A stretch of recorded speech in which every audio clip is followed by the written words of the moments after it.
right. I call this meeting to order at 5:03 p.m. I recognize that Joshua is present, Aaliyah is present, Pooja is present, Rahman is present, as well as ex officio members Candace, Courtney, and Tori, as well as a member of the undergraduate population. Everyone got a chance to look at the agenda, correct?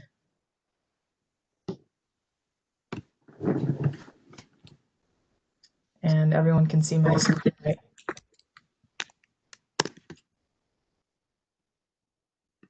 All right.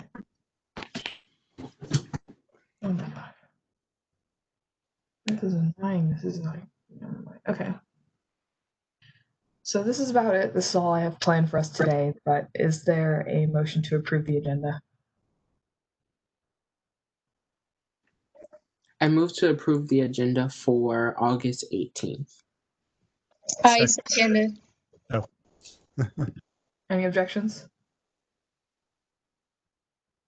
All right, I hear or see no objections, so by general consent, the agenda is approved. I did get all the meeting minutes done. So we're just going to scroll through the ones from the 21st, which were tabled last meeting.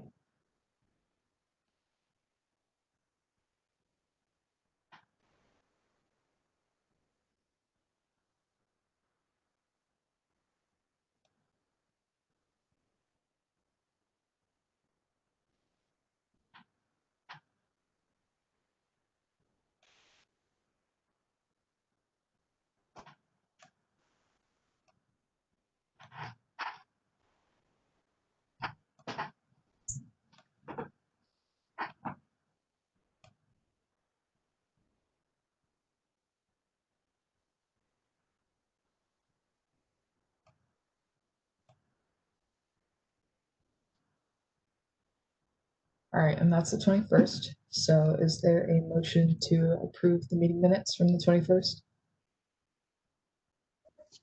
I move to approve the meeting minutes from July 21st.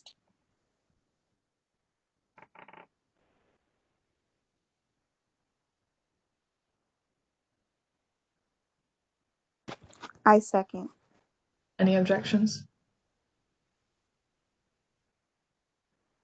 All right, I see no, and I hear no objections. So by general consent, the meeting minutes from July 21st have been approved. And now we can move on to the 28th, which was our last meeting.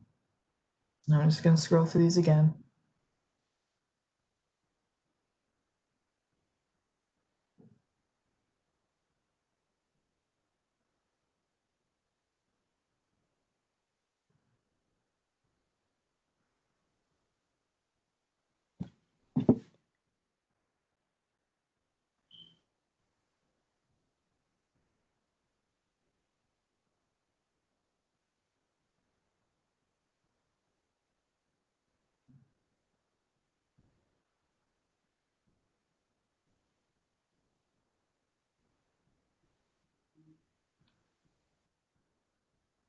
And that's it. So if there's a motion to approve the meeting minutes from the 28th. I move to approve the meeting minutes from July 28th. Second. Any objections? All right, I see or hear no objections. So by general consent, the meeting minutes from July 28th have been approved. So I'm going to get those on my screen. And now we can move on to the discussion about the mock trial request. So if anyone would like to move to enter a period of discussion.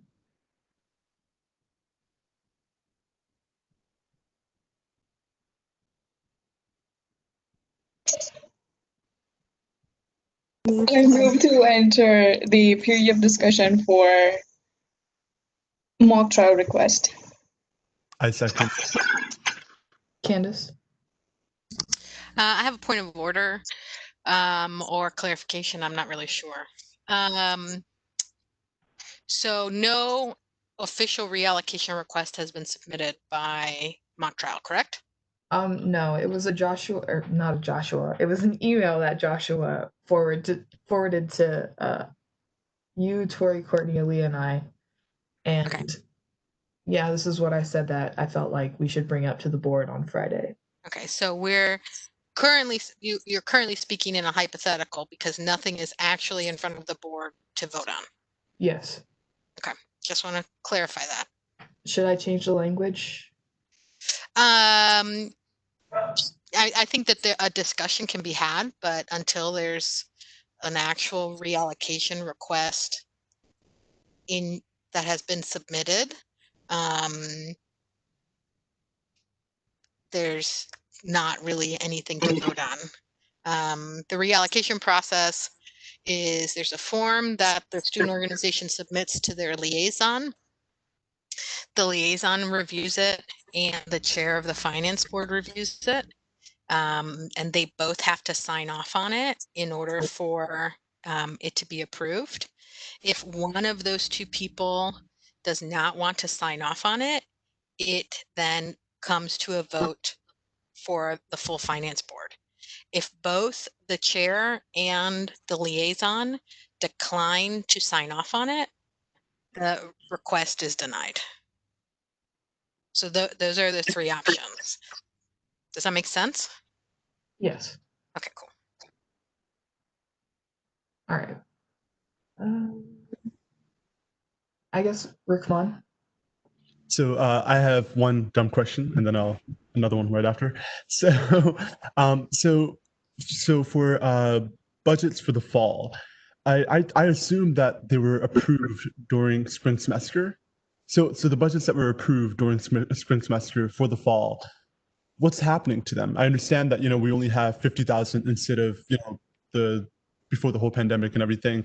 So maybe I'm just confusing myself right now. But what happened to the approved budgets for student orgs from spring semester? Candace, is that an answer to his question? Then go ahead. Yeah, so throughout the summer, we've been having conversations in these meetings about how ECS, one, canceled all on-campus events, right? And your budgetary statutes state that if events are canceled, then for whatever reason, the funding rolls back to the finance board. That is for on-campus events. For off-campus events,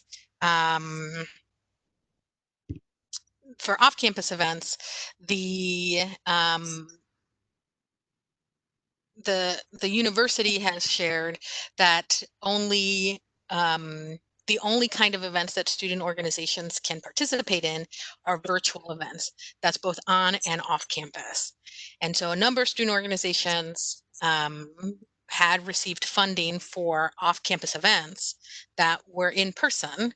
And so if those events, that funding can continue for things like registration if the event is now virtual, right?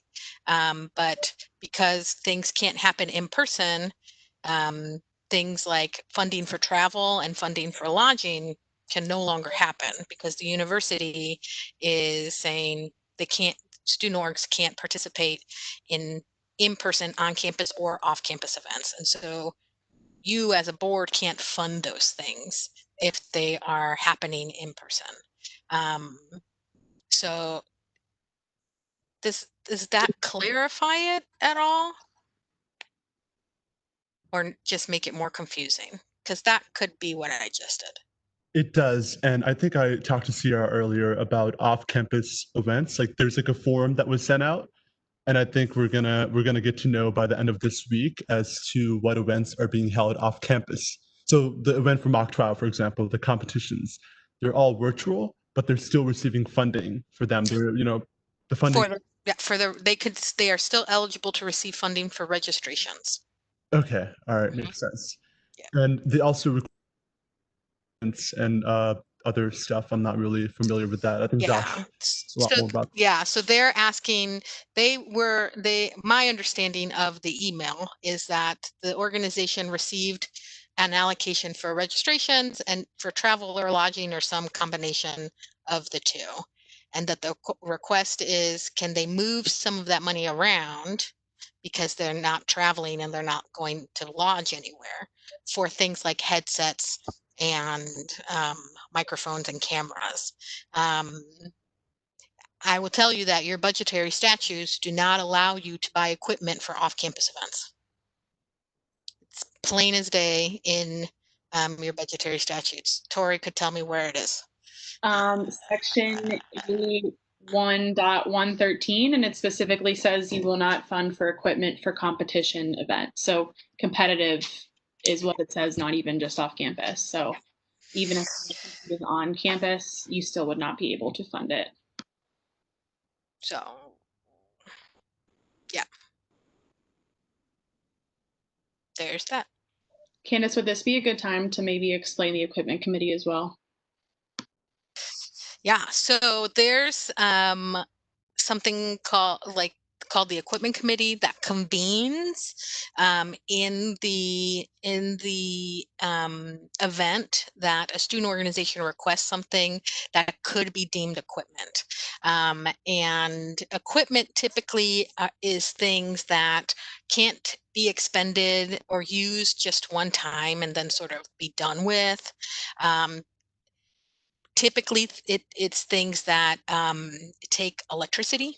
Like that's a really good sort of bar for it, or use electricity, or things that the university itself provides to students and student organizations that they can use, that there's no need to buy, right? So things like a computer or a camera or a headset would be considered equipment by the equipment committee. And the equipment committee is made up of myself. It's made up of the chair of the finance board and and a representative from events and conference services is, if I remember correctly. I can't remember if the VPSO is on it too. Maybe. I can't remember. But it's a group of people who review anything that might be considered equipment, and then they vote on it and then make a recommendation to finance board. I think this, my advice as your advisor is that your budgetary statutes clearly state you can't buy supplies for competitions. And I think, there's really no way to get around that headsets and microphones and cameras are supplies for a competition. And just to kind of echo off of Candace, and welcome to Finance Board. This is my catchphrase. Finance Board's job is not to fund the functionality of an organization. So organizations need to be able to function on their own without Finance Board, and not have to rely on Finance Board to accomplish what their mission is. So that's something to keep in mind as well. But also when it comes to equipment, the university has to be able to track it. So if you're buying things like microphones, headsets, computers, as Candace said, the university needs to be able to track that. And with being in a virtual setting and sending to someone's personal address, that can't necessarily be done, because anything that equipment-wise is bought for organizations doesn't belong to the organizations, it belongs to the state.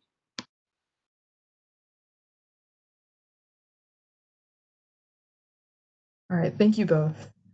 Way back in the chat, I see Pooja. I don't know if this discussion has answered your questions yet, but you're free to share the floor.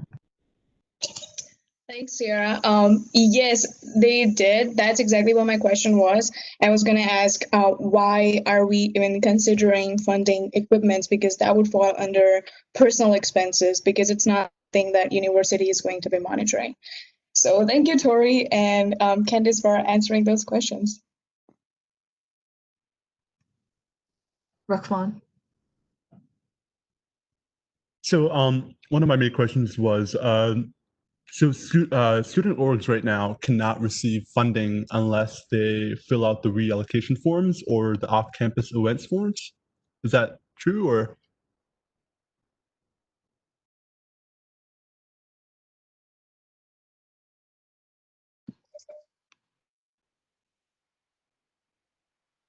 I can answer that if needed. Yeah. So it kind of depends on what the request was for initially. So in this case of off-campus competition events, technically they can still have that budget, but it's only for registration. if an organization was going to have an event on campus, that event has been canceled, and essentially that budget is canceled. So what they can do is they can go through that secondary ad hoc allocation system to request for funding if they're going to be moving it virtual, if they have any potential costs associated with hosting that event virtually, they can go through SAHAS to request. But the reallocation form would be in a normal year if, let's say, an organization no longer wanted to spend money on tablecloths, they wanted to add money to their catering, asking to reallocate and move the money around. So in this case, with the reallocation, they'd essentially be asking to move money from registration to equipment. Does that kind of answer your question? It does, because moot court, which is kind of like mock trial, but better. Also, what's it called? Asked me the same question about what exactly is happening to their funding, because they were confused about the funding that was approved the spring semester for the fall semester during spring semester and everything. But I did tell them that there was a form sent out regarding off-campus events, and their registration will still be covered, but we're not paying for their equipment, as that doesn't fall under our jurisdiction. Thank you. Joshua? Yeah, so I wanted to speak just to provide some more context into the email. I know everyone hopefully already read it.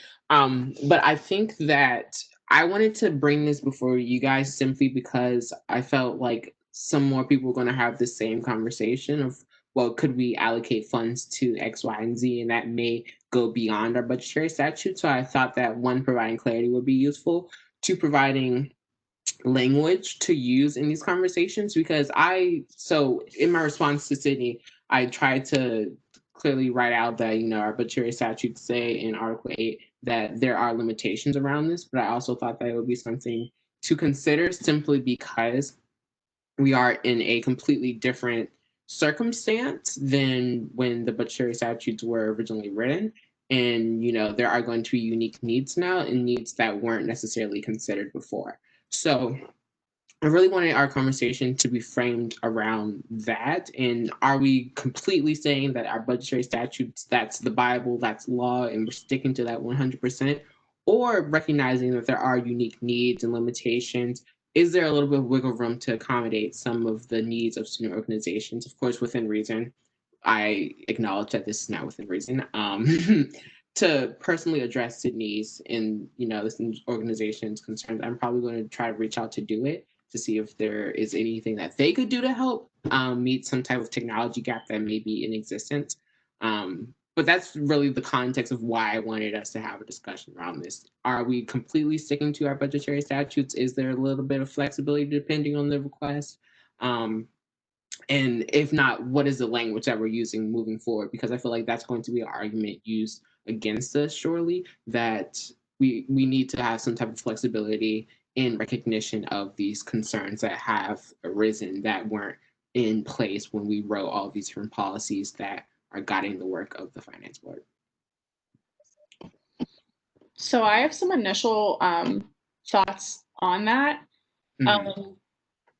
And I'm going to try to remember all of them because you said a lot of good things. I want to make a point of order. Sierra needs to recognize whoever's in the chat. So sorry. That's okay. Aaliyah and Pooja, are you okay with this discussion to go on?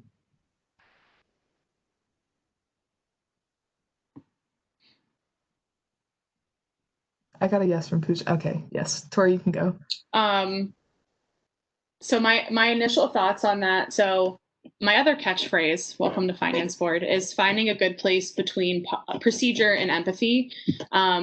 Being too empathetic isn't reasonable, and being too strict and procedural isn't okay either.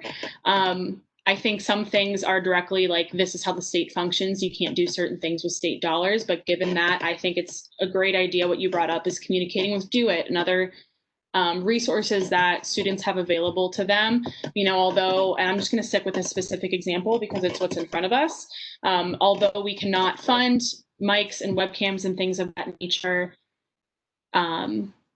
based on budgetary policies, that doesn't mean there aren't other options such as rentals or things like that. I don't know if there's necessarily rentals for webcams, but one example is that with tablecloths last year, we had groups rent them instead of purchasing them. So not saying that's the best option for this situation, but thinking of things outside of the box. I think it's also important to note too that yes, we are definitely in a different time than when the finance board made these budgetary policies, but we're also in a different budget as well.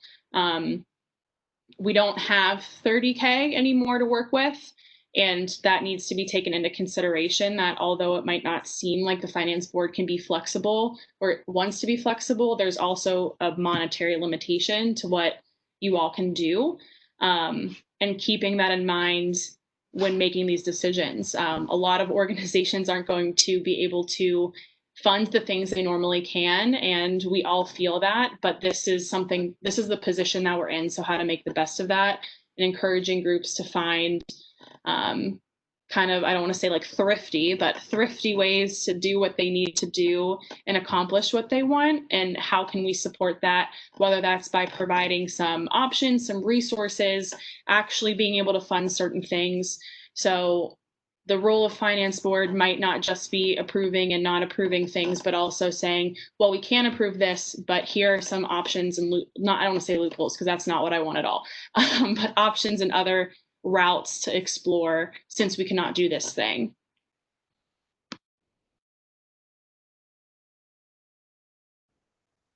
All right, Aaliyah.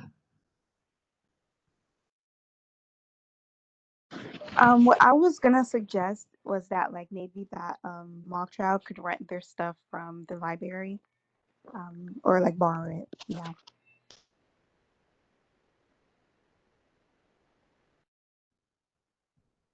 Candace, is that in response to Aaliyah? Or okay. Go ahead. The other idea is that if the library doesn't have those things, maybe there could be a joint initiative, right, between the finance board and Senate to fund those things, to give them to the library so that they can manage the checkout of that. So that is, I think, maybe one of the and headsets are not expensive, right? But it's like Tori said, like we don't have the capacity. You all don't have the capacity to manage that stuff. You don't have a process for it. The library does.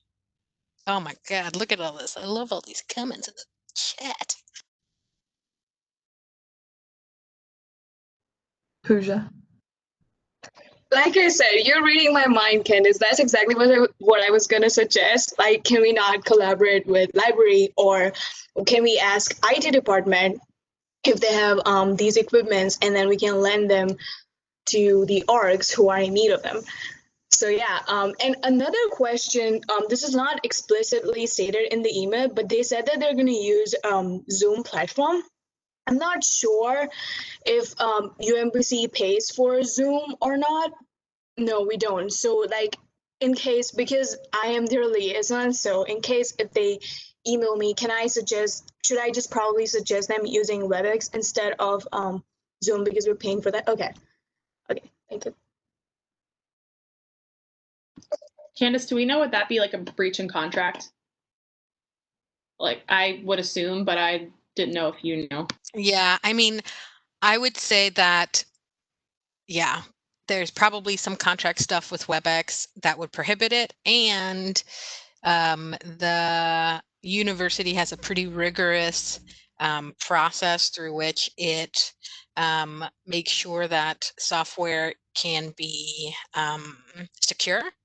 And you couldn't pay for something for a software that didn't go through that process. Like the SurveyMonkey software went through this whole process before we could even say, okay, we want to buy this. So if there is a potential breach of contract with WebEx, can we consider in that case, if they ask for funding for Zoom, like I know that there is a time limit where during which you don't have to pay, like after, if you cross the time limit, you have to pay for it. So will that fall under something finance board will be funding? I would say any software purchases, you probably couldn't fund. And if you really wanted to, if you did want to like find out, we have some contacts that we could in the Division of Student Affairs that we can like ask the question to and get you a hard answer on. But I'm gonna guess that there's a reason why we use WebEx versus Zoom. I don't know what those reasons are, but there's probably a reason. Okay, yeah, this is just something that came to my mind, and I think they might come up with this point as well for funding, so I just wanted to clarify. But yeah, if they do, I'll definitely ask you about it. Joshua? Yeah, so my comment was going to be about what Candace said earlier of a possible partnership with the library.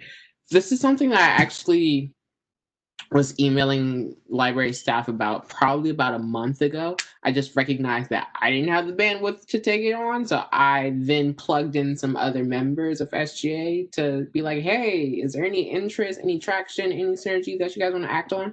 And I remember having a conversation with Zachary about it, the executive vice president. So maybe we can even revisit that and see if he was able to follow up, or if someone here is willing to like have a conversation around what that possibility could look like.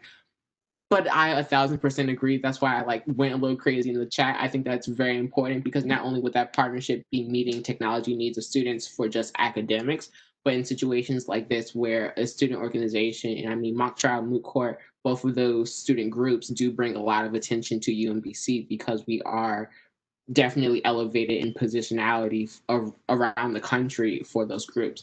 So if we can support through a partnership those organizations that bring a lot of notoriety to the university, I think that that's something that we definitely need to be exploring and operating on. So yes, retweet, love it. Thanks for saying that, Candace. That's all.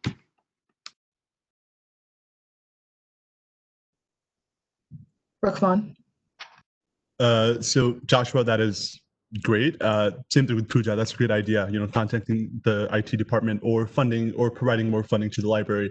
Now, just to clarify, because I'm pretty sure all of you have made incredible points, but so we as SGA cannot fund equipment at all for the fall, because I understand that there is like an equipment review committee, as Candace mentioned and Tori mentioned. But so any sort of equipment other than registration and stuff like that, that's not being covered under the funding for the fall, correct?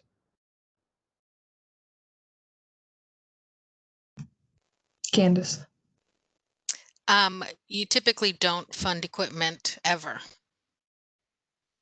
So it's not just for the fall.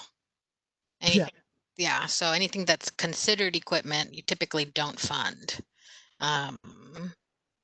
Yeah, I honestly think that in our given circumstances, most of our funding is going to registration fees, or things that I would consider equipment.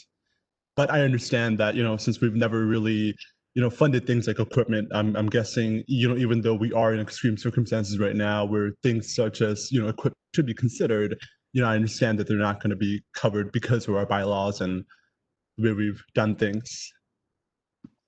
Did you have specific things in mind that you're thinking of as equipment? Yeah, so what's it called? For example, Sydney's email, one sec.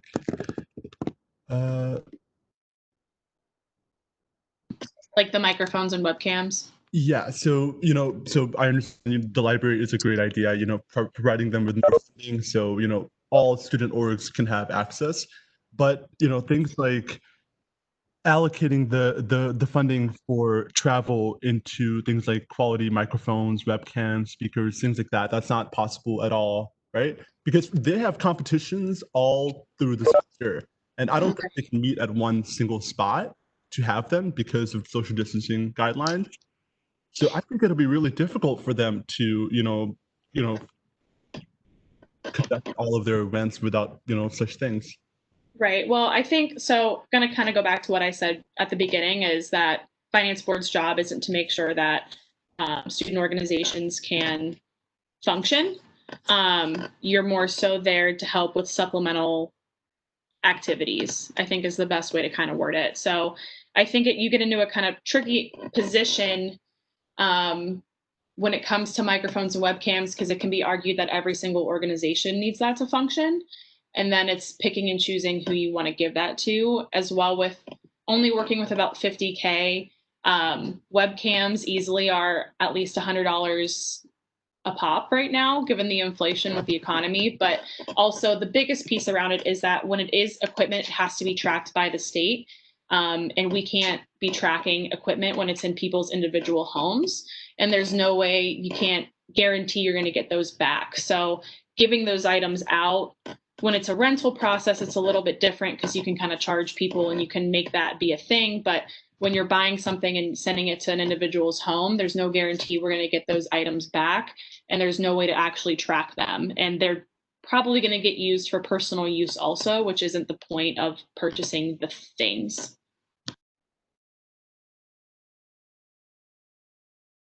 I also just want to add too that like most individuals have like on their phone or on their laptop, assuming that they have them, that have the built-in webcams and microphones.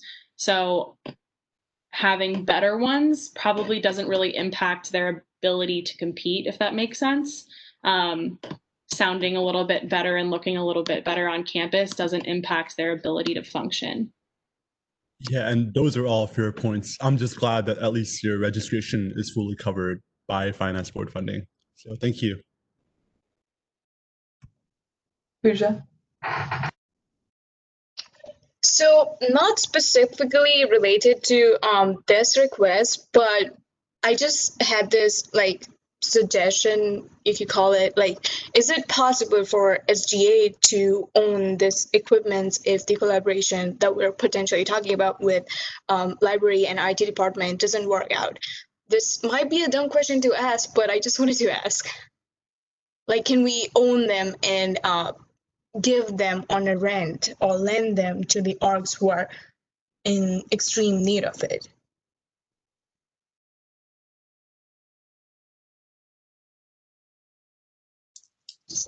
Candice or Tori, if you can answer that. Go ahead, Candice. Yeah, I would say in a typical year, you probably could do that through Source, but the Commons is closed, and so you can't do that there.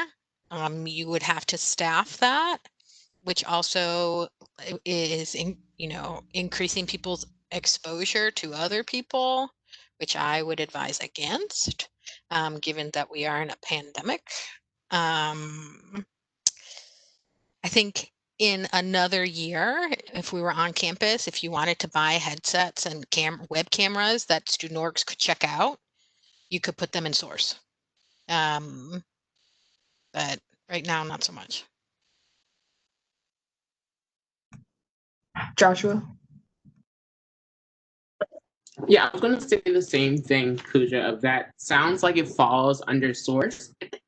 And just because the SOST helps to manage Source, I wanted to chime in just a little bit and say that I think that that's a great idea for now and like the times that we're in now, but even thinking about the future, is that expanding the capacity of, SGA a little bit too much. And I think that, like, yes, we would probably save at the end of the day with having it ourselves, that we could contract out or just rent out, whatever it may look like. But I also think that a partnership is a better option because, as Candice was saying earlier, they are more equipped to have that more detailed process to help track what's going on, to have the time frame, to have the staff to collect and monitor it. The SOST is a very small team, and I think that that's a very heavy lift for SGA to take on. So that's just my reflection and why I wanted to chime in there.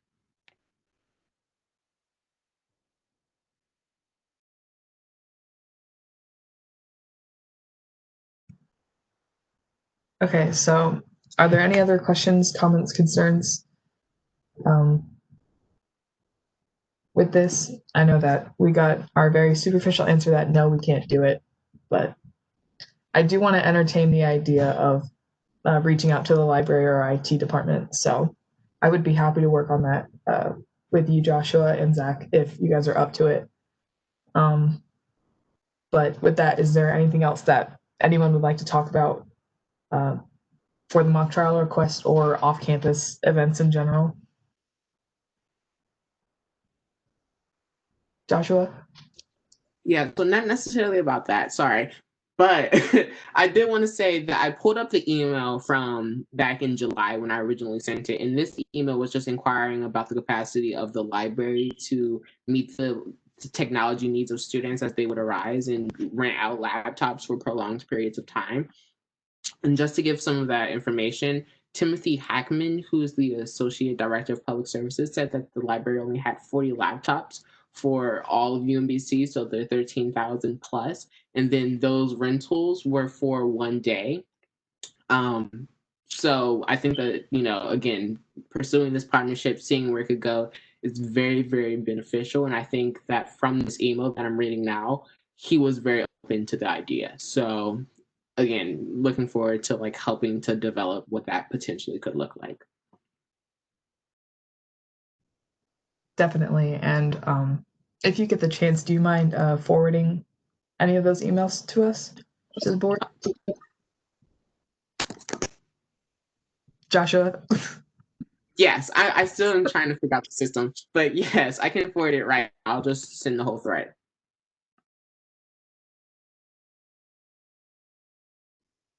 Pooja? So on what Joshua said, I just wanted to, out of curiosity, how would the process would look like? Will it be finance board who will be communicating with the library, or just one person from the board will be communicating with them and they will be forwarding the emails to everybody else? And when are we doing this?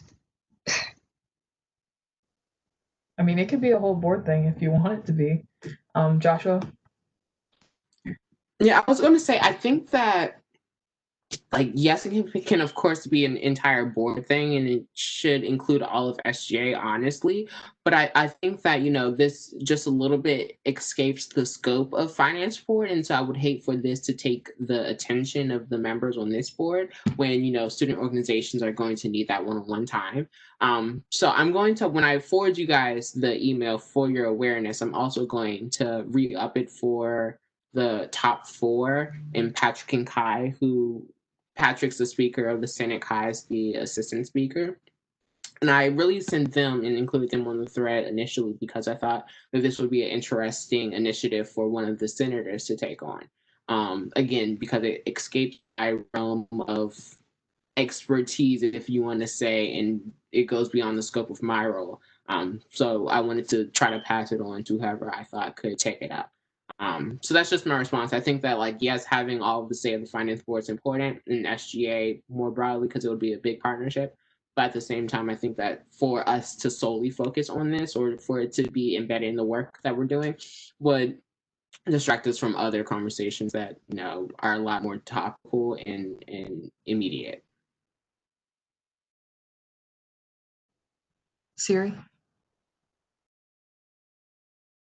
Hey, yeah, sorry. To go back to the Sydney email, just to be clear, did we come to a full consensus on the agreement about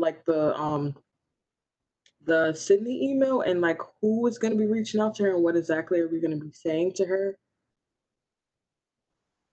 Yeah, so I believe Pooja is the mock trial liaison. And as of right now, based off the budgetary statutes, we cannot fund equipment for competitive settings or competitions. So that's where we're at right now. Pooja, I saw you in the chat. Go ahead.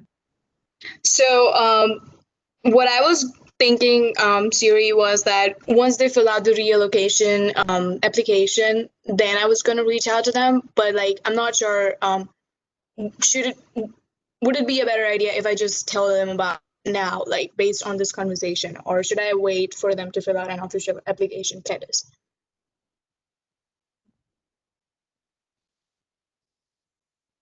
Or Courtney or Tori? Candace, you can go. I would just tell them. I mean, I think telling them, we reviewed our budgetary statutes and unfortunately we can't fund equipment for competitions, as opposed to having them go through a process that eventually they'll be told no about. I mean, Okay. that just feels crappy. Okay, yeah, that makes sense. Thank you, Candace. I'll just email them tonight then. Joshua, did you say you already had responded to them? I might have just misheard. I thought Joshua had said he already responded. Go ahead, Joshua. Yeah, so in the email, I did respond to them, and I did two things in that response email. I, one, pretty much addressed their concern of like, can we reallocate money to this equipment? And I said, in essence, no, because our budgetary statutes say that you can, and I highlighted and did a hyperlink of our budgetary statutes and told them in what section or article it was located in.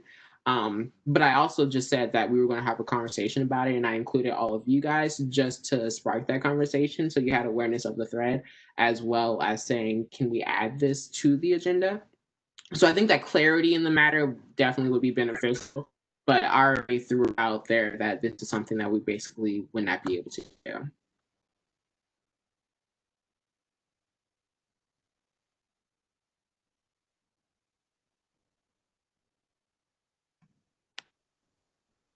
Okay, so it looks like Pooja had her question answered in the chat, but again, any questions, comments, concerns?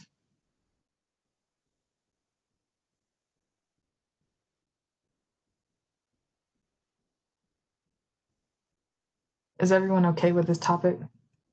I just wanted to bring it before you guys so that we can spark this discussion, as Joshua said, because who knows how many more of these conversations might occur throughout the rest of the semester. But if everyone is okay with ending discussion, somebody can move or make a motion, sorry.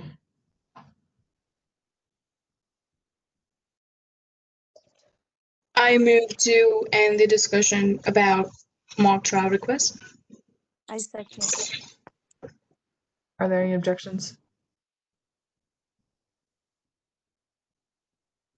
I hear and see no objections, so by general consent, we are ending this discussion about mock trial. I think it was a great discussion. Good job, you guys. And we're going to go on to announcements. So are there any announcements?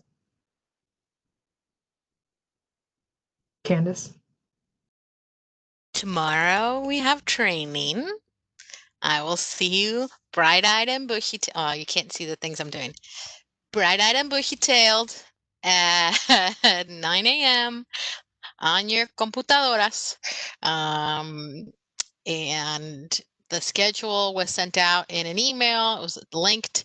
I've also added the Blackboard Collaborate links for the 3 days onto your calendars. As opposed, and I just did it in one block and then put the schedule inside that, as opposed to giving you like 12 appointments each day and then bombarding your inbox. It was too much. But please make sure to be on time.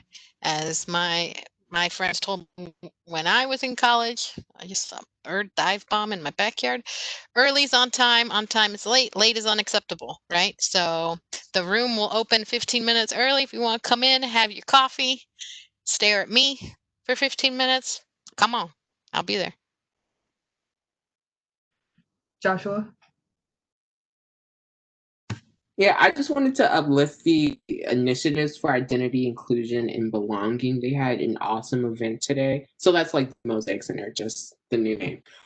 But they had an event today, and it basically was inviting all of the student organizations that speak to cultural needs or cultural diversity. And there were like 30 organizations represented. And they just briefly said who they were and said what their organization was about. And I thought that was just honestly a great event.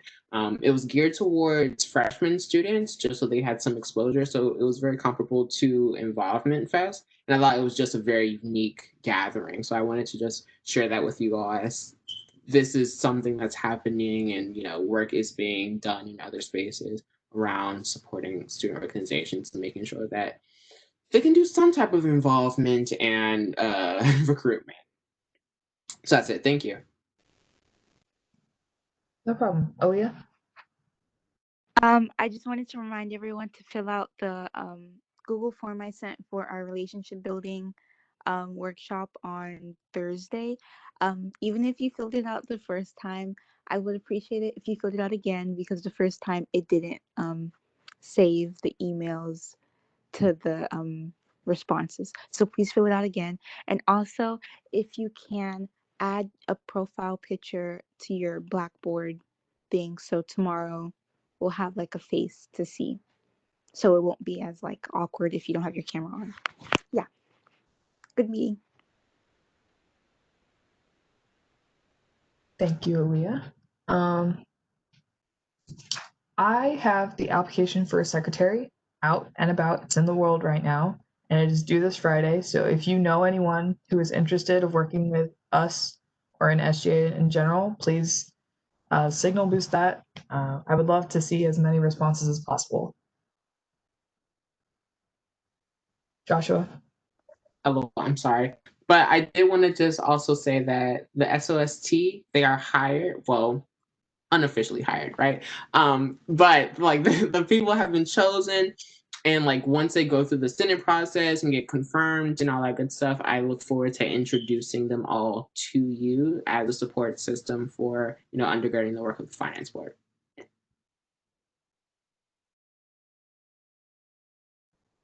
I look forward to it.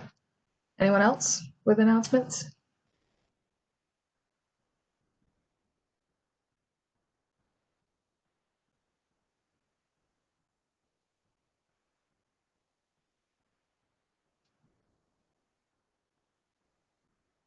All right, I don't see anything else in the chat.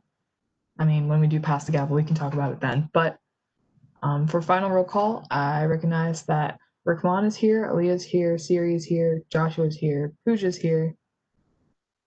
Wow, this is really weird. Ex officio members Candace, Courtney, and Tori are here, as well as a member of the undergraduate population. And I adjourn this meeting at 5:50 p.m.